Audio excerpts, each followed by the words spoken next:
Приветствую уважаемых подписчиков и гостей нашего канала. Перед просмотром ставьте лайк, подписывайтесь на канал и не забывайте нажимать на колокольчик. Мария Максакова – оперная певица и бывшая солистка Мариинского театра. Ее жизнь – готовая история для книги, а то и нескольких. Мария – представительница известной династии. Ее дедушкой, по легенде, был Иосиф Сталин. В 25 лет познакомилась с криминальным авторитетом Владимиром Тюриным. Родила от него 2 детей, которых Тюрин потом отобрал. Вышла замуж за депутата Госдумы Дениса Вороненкова. Через 2 года после свадьбы его расстреляли в центре Киева. Теперь Мария живет в столице Украины под защитой государственной охраны. Мечтает вернуть детей и украденную недвижимость. Многие женщины страдают безмолвно. С этих слов Максакова начала рассказывать свою историю. У них там свои преступники, но это горе сопровождает женскую долю повсеместно. И это в России. В стране, которая одной из первых провозгласила законодательно равенство прав мужчин и женщин в 1917 году. Что же это за откат в далекое прошлое, в виде декриминализации домашнего насилия? Женщины молча терпят многие годы. Сегодня это просто аттракцион. Всего за 5000 рублей можно избить свою жену. И это не слабость женщины. Это просто безысходность. Но у меня другая история. Я взбунтовалась. В последние годы мой бунт выставлен на всеобщее обозрение. Моя история про то, как один законопослушный человек столкнулся с преступным миром, с миром уголовников и бандитов. И только благодаря тому, что мне хватило сообразительности остаться в Украине, я до сих пор жива. Сейчас с высоты прошедших 5 лет становится все более очевидно, с какими людьми свела меня судьба. И если в одной, самой первой из этих встреч я виновата сама, то все остальные пришли в мою жизнь без моего желания. Я хочу рассказать про эту первую ошибку, роковую, совершенную мной в 25-летнем возрасте, из-за которой я продолжаю страдать по сей день. Тогда давайте начнем с самого начала. Как вы познакомились с Тюриным? Он увидел меня в передаче «Пока все дома», где я вся такая наивная, кисейная барышня в кружевах, рассказывала что-то об эфемерных материях, музыке и так далее. И он решил, что вот эта особь из хорошей семьи, абсолютно ничего не соображающая, ему подойдет. А мне было 25 лет. Я закончила центральную музыкальную школу, где сидела за роялем по 6 часов в день. Помимо общеобразовательных предметов, после центральная музыкальная школа получила 2 высших образования, знала 6 языков и была солисткой новой оперы. Понятно, что этот выбор он сделал из тщеславия, ему надо было пробраться и закрепиться в Москве в элите. С его стороны это был полнейший расчет. Началась осада. Как это выглядело? Сначала он выяснил, есть ли у нас общие знакомые. Таковые оказались, и он выбрал человека, вхожего в дом первой жены моего брата, в качестве тарана. Они стали меня обрабатывать, чтобы я пришла навстречу. Я не хотела. 2 месяца сопротивлялась, считала, что у меня и так все отлично в жизни. Они не говорили, с кем именно хотят меня познакомить. Описывали его просто как хорошего и крепкого бизнесмена с серьезными намерениями. А я делала карьеру и не хотела, чтобы меня с кем-то сводили. О замужестве вы не думали? Я была одержима своей карьерой. Я пела в новой опере в 3-4 спектаклях ведущие партии. У меня все шло в гору. Но через 2 месяца ежедневных уговоров, хождений посыльных Тюрина на мои спектакли я сдалась и согласилась на встречу. К великому моему сожалению. 1 июня 2003 года я пришла в ресторан Golden Palace. Он уже ждал меня. Чтобы легче было строить разговор, он пригласил еще каких-то людей, которые были очень гостеприимны и готовы были мне тут же принести все, что я захочу. И что самое смешное, он тогда сказал, что сразу разглядел во мне талант. Я сейчас понимаю, какая это была мерзость и манипуляция. Он быстро понял, что я хочу делать карьеру, и пообещал помогать, даже если у нас ничего не получится. Заявил, что готов профинансировать любую мою постановку. Какое первое впечатление он на вас произвел? Он был очень улыбчив, казался мне почему-то очень добрым, но несколько побитым жизнью, человеком, который смотрит на все с какой-то мудростью. Мне показалось, что в нем нет агрессии. Какая-то фраза, комплимент, которым он вас особенно поразил в тот вечер? Он очень старался, но я бы не сказала, что у меня возникли какие-то эмоции. Но посидела с ним часа 1,5-2 и уехала. Но он не отступил. Поехать с ним после ужина не предлагал? Нет, он прекрасно понимал, что только шокирует подобным. Он был предельно аккуратен. Последующие 4 месяца ко мне ежедневно приезжали посыльные с цветами и ягодами с Дорогомиловского рынка. Еще тогда надо было подумать, к чему столько малины. Малина в таком количестве в жизни не нужна. Он довольно долго добивался моего расположения. В итоге просто взял измором. Он всеми способами демонстрировал, что хочет создать семью, что вся моя жизнь будет лишена материальных сложностей, стоит только мне ответить на его ухаживание. Помимо меня, он обрабатывал еще и все мое окружение. Даже мои подруги стали говорить, какой он основательный бизнесмен, и что вообще-то мне только что исполнилось аж 26 лет, и что пение – это хорошо, но нужно думать и о будущем. В итоге он своего добился. Вы пытались наводить справки о нем? Пыталась. Я узнала его полное имя. Искала информацию о нем в интернете, у знакомых. Но о нем не было вообще никаких сведений. Для меня все открылось только в Испании. В октябре я забеременела Ильей. После этого наши отношения сильно изменились. Он прекрасно понимал, что дело сделано, на меня силы можно больше не тратить. То есть в июне вы познакомились, а в октябре забеременели? Да. Читал, что вы верующий человек. Плюс планы с карьерой. Почему вы сначала не сыграли свадьбу? Я в тот момент увлеклась эзотерикой, читала Гурджиева. Для меня это было духовной историей. Рожать Илюшу уехала в Мюнхен. Там он организовал все условия – акушерка, няня и так далее. Когда Илье было 2 месяца, мы переехали в Испанию. Беременность была запланирована. Он очень хотел ребенка. Я к этому относилась так, на все воля Бога. И вот мы переехали в Испанию. Как я в дальнейшем поняла, дом, в который он меня поселил, принадлежит Сергею Копарскому, его юристу и бухгалтеру. Когда испанцы брали русскую мафию, в 2005 году я жила в испанском доме этого Копорского. В дом ворвались 20-30 человек в масках. Один из них – бывший сотрудник Интерпола, который хорошо говорил на немецком. Видимо, они уже наблюдали за мной и знали, что немецкий – мой второй родной язык. Начался долгий и изнурительный допрос. Как проходило вторжение в дом? Они ворвались в 4 утра. Я была в этот момент с ребенком на 2-м этаже. Подумала, что это ограбление. Уже собиралась открыть балкон и спрыгнуть вместе с ребенком, когда они оказались в комнате. 4 человека в масках, полностью экипированные и с автоматами. Оружие на вас направляли. Мы были на мушке все время, пока они были в доме. А это 12 часов. Даже попу ребенку я мыла под дулом автомата. А Тюрина, видимо, предупредили, и он успел за несколько дней до этого убежать вместе с женой Людмилой и их общим сыном. Пока нас держали в доме Копорского, мне дали почитать документы по делу, и вот тут я впервые увидела словосочетание, написанное латинскими буквами «вор в законе». Мне стало нехорошо. Я поняла, что Тюрин не просто человек со смутным прошлым, а что он, видимо, криминальный авторитет или даже хуже. Я схватила 11-месячного Илюшу и рванула в Москву. Вас не пытались задержать в Испании как свидетеля. Они быстро поняли, что я была не в курсе дел, что все вопросы надо задавать его жене Людмиле. А вы знали, что там живет его жена? Знала.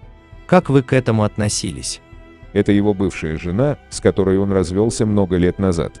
Я не ревновала.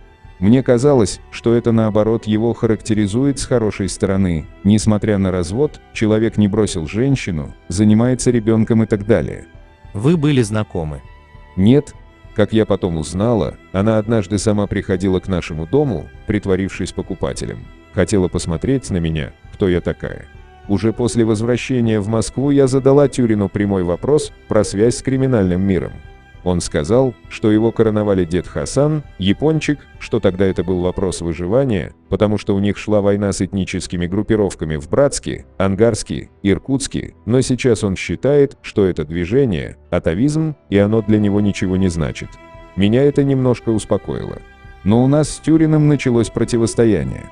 Я решила возвращаться на сцену, а он этого не хотел. Его вполне все устраивало – жена, ребенок и доступ в высшее общество.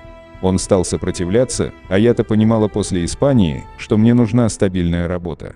Я пыталась это ему объяснить, но Тюрин не хотел слушать. Начались страшные скандалы, во время которых он с каждым разом позволял себе все больше в отношении меня. Сначала просто что-то швырял в меня, потом дошло до серьезных травм, вывихнутые челюсти, сломанные ребра. Когда он впервые поднял на вас руку? Сейчас уже не вспомню. Был один яркий эпизод, когда он мне сломал ребра. А до этого он больше грозился. Меня Денис спрашивал, зачем я рожала от Тюрина второго ребенка. Это действительно необъяснимая история с учетом обстоятельств. Но вот я таким образом решила, что с 2 детьми ему уже придется считаться со мной. Одного Илюшу он мог забрать и увезти в неизвестном направлении, доводя меня до исступления. Еще приговаривал, что на этот раз он, скрипя сердце, прощает мне мою непокорность, а в следующий раз я ребенка вообще больше не увижу. В таких условиях моя карьера в тот момент шла не так, как я бы того хотела.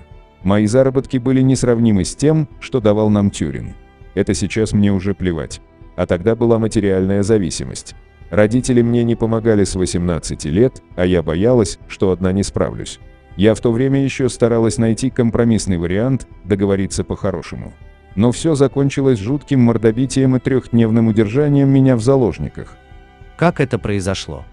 Он пришел домой в подпитии после своего дня рождения. Сказал, что не хочет меня больше неволить, что он видит, что я хочу жить иначе, что мне нужна публичность, которая для него опасна, и что он решил меня отпустить. Я очень обрадовалась. Но, как оказалось, это была провокация. Он просто решил еще раз проверить, насколько серьезно я хочу от него уходить. Когда Тюрин понял, что я настроена решительно, начался ад. Он запер меня в доме с детьми. Где этот дом?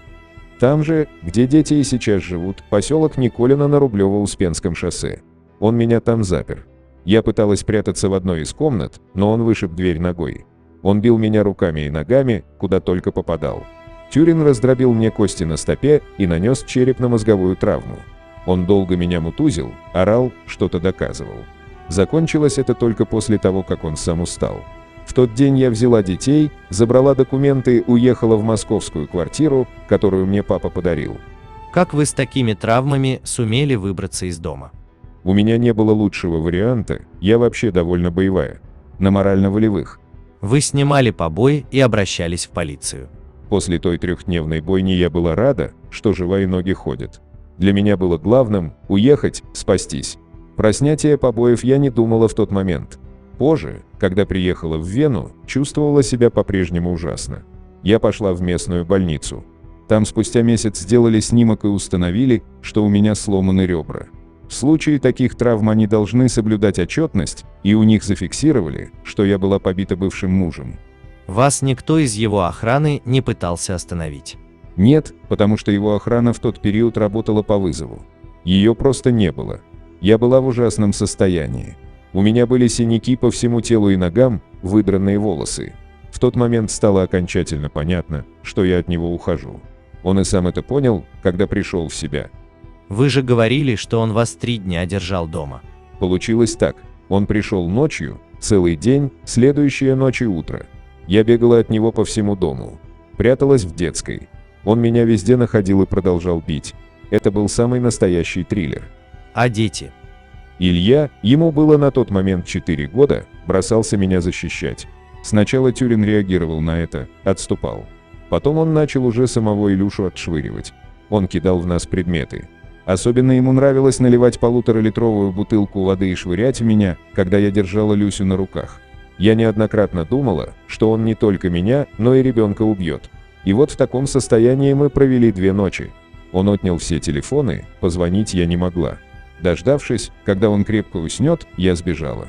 Я понимала, что буду жить сама и что, даже если мне не будет хватать денег, я никогда к нему не вернусь, иначе в лучшем случае стану инвалидом. Он пытался вас вернуть. Он постоянно пытался, просил прощения, но это уже было бессмысленно. Как-то я поехала в Испанию на очередное прослушивание. И вдруг он звонит мне и сообщает, что задержан, что у него право одного звонка и что он очень просит его не бросать в этой ситуации. Я прошла прослушивание, вернулась в Москву и почему-то решила, что я все равно ушла от него, что он уже не является для меня прямой угрозой, а детей жалко. Не хотелось, чтобы их отец сидел на пожизненном. Испанцы с того момента, как он от них сбежал, хотели его получить. В какой-то момент им стало известно, что он гражданин Казахстана, и Россию можно принудить к его экстрадиции, поскольку он иностранный гражданин. И в этом была вся загвоздка. Теперь ему надо было доказать, что у него законное гражданство Российской Федерации. В итоге я нашла ему нормальных адвокатов, в том числе Вершинина, который потом стал работать и на моего отца. Но это не помешало ему занять офис отца после его смерти в пользу Тюрина. Именно Вершинин ездил в Казахстан получать нужные решения компетентных органов и готовил показания Людмилы Тюриной, сыгравшие ключевую роль в этом деле. В итоге Тюрина по суду признали гражданином Российской Федерации, и Испания осталась ни с чем. После этой истории между нами возникло перемирие. Он сказал, что я ему очень помогла. И я себя за это до сих пор корю. К 2014 году, когда я познакомилась с Денисом Вороненковым, мне казалось, что все плохое между мной и Тюриным осталось в прошлом. Он даже пришел на встречу с Денисом, сказал, что не смог меня сделать счастливой, что он был по отношению ко мне очень неправ, что он видит в Денисе нормального мужчину и он уверен, что Денис справится с этим лучше и что он желает нам счастья. По чьей инициативе произошла эта встреча? По общей. Тюрин предложил, а Денис согласился, чтобы понимать, что происходит между нами. Они даже стали общаться. Начались какие-то встречи, появились общие знакомые. В том числе Вороненков познакомил Дениса Панаитова с Тюриным. Мы сыграли свадьбу, и я забеременела Ваней.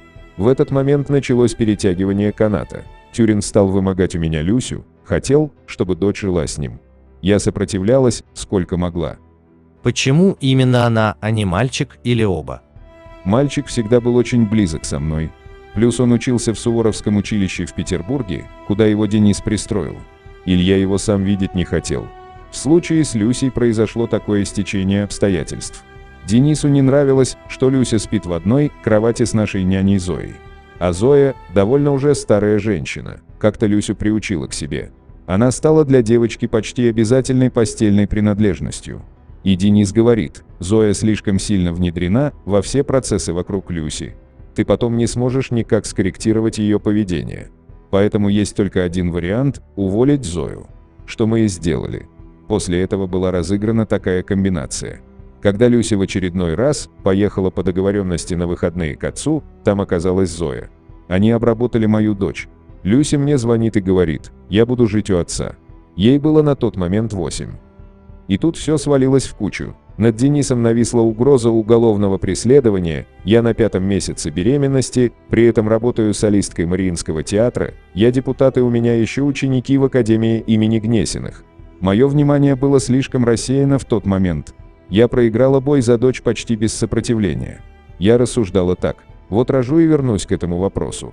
А Тюрин с Зоей внушили Люсе мысль, что после рождения нового ребенка я больше не буду ее любить. Параллельно продолжала усугубляться ситуация с уголовным преследованием Дениса. Он проиграл выборы, и это сильно его подавило. Тут подсуетился Панаитов. Он сказал, что нам нужно срочно уезжать в Украину.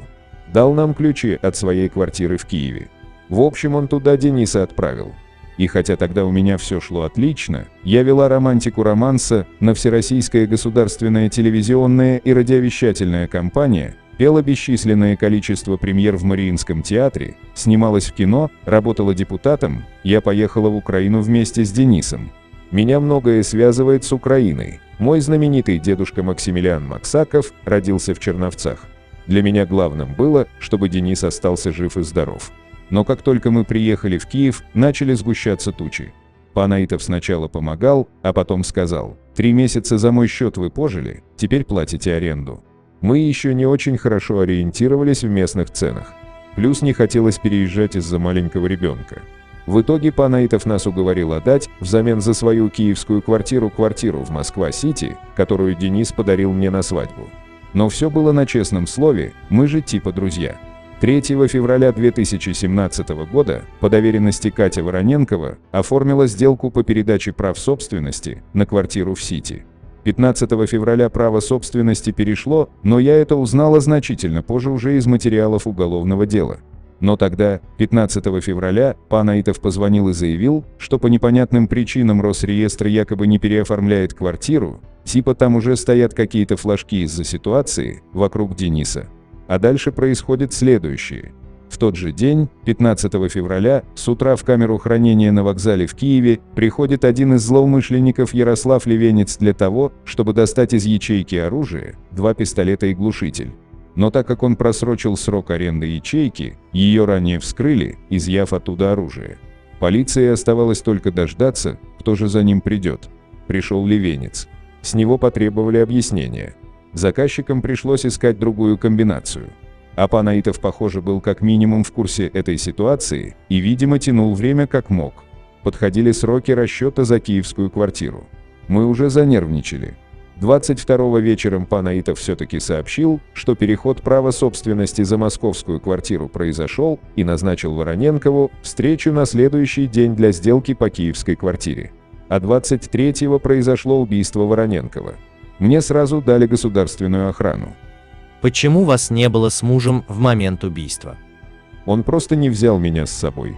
Накануне при пересечении границы ФСБ устроил Владиславу, моему водителю, допрос. Как мне потом сказали, руководил операцией генерал ФСБ Олег Феоктистов, уволенный через несколько месяцев после этого. Влада допрашивали 12 часов. Я все это время не спала, искала адвоката. Еле его вытащила оттуда. Денис видел, в каком я была состоянии, и поэтому сказал, что со встречей справится сам. Поэтому я совершенно случайно не была расстреляна вместе с ним, и никто бы не вспомнил про квартиру, которую переоформил на себя пан Аитов. Тюрин с вами общался после убийства мужа? Да, он звонил несколько раз, выражал соболезнования, говорил слова поддержки. Но он так ничего и не сделал для того, чтобы пан Аитов со мной рассчитался. А сам пан Аитов, когда приехал в очередной раз в Киев, убеждал меня, что заказчик убийства – Тюрин. Я с ним спорила, спрашивала, зачем ему это нужно. Но он настаивал на своем и убеждал меня дать показания против Тюрина как можно быстрее, пока Тюрин не расправился и со мной. Я этого делать не стала. Потом я начала борьбу с паном Аитовым за квартиру. Борьба эта длится уже 4 года. В свою очередь, Тюрин забрал у меня папин офис. Он мне говорил: «Я с тобой рассчитаюсь в течение года». Но прошло уже 2,5 года, а он не рассчитался. Пока я думала, что он будет рассчитываться, я даже допускала, что подарю квартиру детям, потому что думала, что у нас с ним все нормально. Но когда я сообразила, что он не собирается рассчитываться со мной по офису, я, конечно, отозвала доверенности с его адвокатов и поставила запрет на регистрационные действия. Но теперь он подал иск в суд якобы в интересах моих несовершеннолетних детей. Он хочет арестовать квартиру, потому что я больше не хочу ее дарить детям, хотя это совершенно незаконно. По поводу того, что же случилось с Денисом. Во всей этой цепочке были убиты всего 7 человек. Все они могли знать, что было на самом деле. Это Эдуард Аксельрод, который был на месте убийства и частично сотрудничал со следствием. Павел Паршов умер по дороге в больницу. Владимир Барох подвозил этого Ярослава Тарасенко, один из предполагаемых соорганизаторов убийства. Примечание редакции: Святослав Пархоменко, адвокат Бароха. Их обоих расстреляли в Харькове незадолго до их выступления в суде, где они планировали сделать некие сенсационные заявления. Всех сейчас не вспомню, но крайним в этой цепочке был Юрий Василенко. Его год назад похитили в Москве из ресторана «Базилик». Согласно материалам СМИ, следствие пришло к выводу, что его скормили свиньям на ферме. Все это напоминает поговорку «нет тела, нет дела». И что мы сейчас имеем, кроме того, что бандиты рады и свиньи сыты? Мы имеем попытку Тюрина завладеть всем моим имуществом. Мои дети – марионетки в его руках. Я, кстати, не уверена, что дети вообще знают, что они подали против меня иск. И более того, если он выиграет это дело, дети никогда не увидят этой квартиры. Почему вы так думаете? Тюрин – человек более чем состоятельный. Многие считают, что даже миллиардер. Однако за все то время, когда он меня лишил возможности общаться с детьми, на них не было открыто ни одного счета, не было оформлено никакого имущества. Они абсолютно голые и босые. Но разве что накормлены. Можно ли с учетом этого верить, что он хочет забрать мою единственную квартиру в их пользу? Я не верю. Его единственная задача – обобрать меня до нитки. О том, что он вор в законе, рассказывало множество СМИ. В недавнем фильме Алексея Пивоварова один из его приспешников говорит, что я много болтаю. Вот вы мне скажите, что мне со своим сопрано делать против этого. Но я не отступлю в любом случае. Я буду публично и открыто действовать. Естественно, только в рамках действующего законодательства. Я буду защищаться доступными средствами, подавать на них в суд, стараться выигрывать процессы, которых уже довольно много. Да, это изнурительно, да, мне бы хотелось вместо этого писать песни, петь в спектаклях, заниматься талантливыми детьми. Мне бы хотелось заниматься совсем другими делами. И, наверное, я была бы намного полезнее человечеству, если бы не пришлось находиться в постоянном рукопашном бою с преступником. Итого, кого вы считаете настоящим заказчиком убийства вашего мужа? Сложно сказать. Мне говорили, что Янукович был очень разозлен показаниями Дениса. И тут следует отметить, что Денис давал показания 4,5 часа, хотя это должно было произойти быстро, потому что показания были почти готовы. Когда я спросила, почему его так долго не было, он сказал, что все переделал и теперь его показания по-настоящему опасны для семьи Януковича. Если учесть, что они все между собой знакомы, можно предполагать что угодно. Для меня пока самый очевидный мотив у пана Итова. За свою жизнь вы сейчас опасаетесь. Это неправильная формулировка. Опасаться вредно для здоровья. Я понимаю, что для меня существовали большие риски. Но я стараюсь об этом не думать, потому что это неконструктивно. Вы замечали за собой слежку или другие подозрительные вещи? Украина предоставила мне и сыну государственную охрану. В обязанности охраны входит не только охранять меня, но и выявлять подозрительные события вокруг меня. И поверьте, за эти годы у тех, кто этим занимается, накопилось много впечатлений. Проясните еще пару моментов. Я понял, как оказалась у Тюрина и попала под его влияние ваша дочь. Как у него же оказался старший сын, который вас даже защищал от него и наверняка помнит историю с побоями. Я допустила ошибку. До показаний Дениса я ездила, беспрепятственно в Мариинский театр и пела. Однажды в очередной раз так приехала на январские каникулы, забрала Илью из Суворовского училища, приехала с ним в Киев, где мы провели отличные зимние каникулы. Как меня тогда Илья просил остаться в Киеве. Никогда себе не прощу, что я его вернула в училище. Денис настаивал на том, чтобы Илья доучился оставшиеся полгода, потом выучил украинский, а уже летом поступил в училище Ивана Багуна, это бывшее Суворовское в Киеве. В итоге я его отвезла обратно в Санкт-Петербург, и тут появились новости в прессе, что Денис дал показания по поводу Януковича. Я перепугалась и первым же рейсом, сославшись на здоровье, уехала в Киев. И мне начал ежедневно звонить Тюрин. Он настаивал на том, чтобы забрать Илью из Суворовского. Он говорил, что из-за показаний Дениса Илье стало небезопасно находиться там. После 3 недель он сам приехал к Илье в Петербург, начал угрожать начальству и уговорил Илью, и уже сам Илья стал меня просить уйти. Говорил, что ему тяжело в Суворовском, что он хочет нормальной вкусной еды, что он устал и стал проситься к отцу. Я сдалась и написала согласие, что я не возражаю против отчисления из училища. Это была моя большая ошибка. Надо было прислушаться к интуиции ребенка и оставить его в Киеве. Я так рыдала потом. Денис тоже признал, что был неправ, что учебный процесс в нашей ситуации был вторичен. В «Пусть говорят» меня резанул момент, где вы созваниваетесь с дочерью, а она к вам обращается по имени. Мне это тоже давно режет слух, но тут уже ничего не сделаешь. Не мне ее судить, на ее плечи слишком много свалилось. Не уверена, что она знает, до какой степени все это запущено. Во всяком случае, мы с ней еще какое-то время разговаривали. Когда я была в Москве спустя долгое время, она мне задала несколько вопросов. В том числе она стала мне говорить, что Тюрин – заботливый отец. Я говорю, да, а как же так получилось, что у него еще есть средний сын, о котором он вообще не имеет никакого представления? Это мне рассказал брат Тюрина уже постфактум. И Тюрина не волнует, как и на что во Франции живет его сын.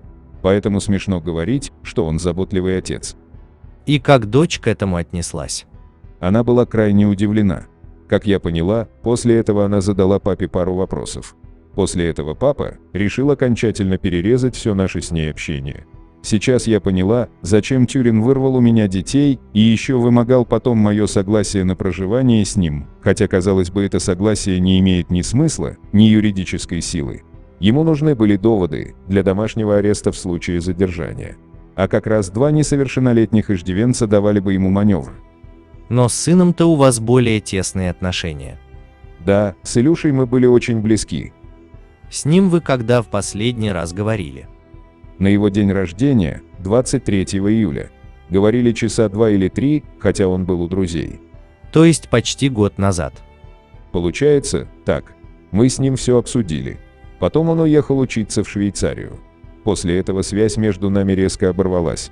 Судя по всему, отец поставил условие: если он хочет там учиться, я не должна ничего знать о нем. Тюрин явно боится, что я узнаю какие-то подробности их жизни. С Тюриным когда в последний раз говорили? После смерти Дениса.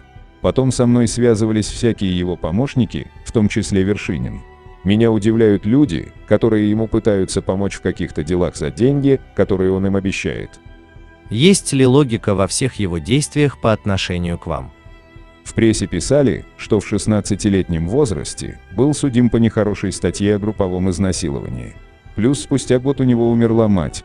Думаю, что у него просто сломалась тогда психика, на всю жизнь. Но это не мои проблемы.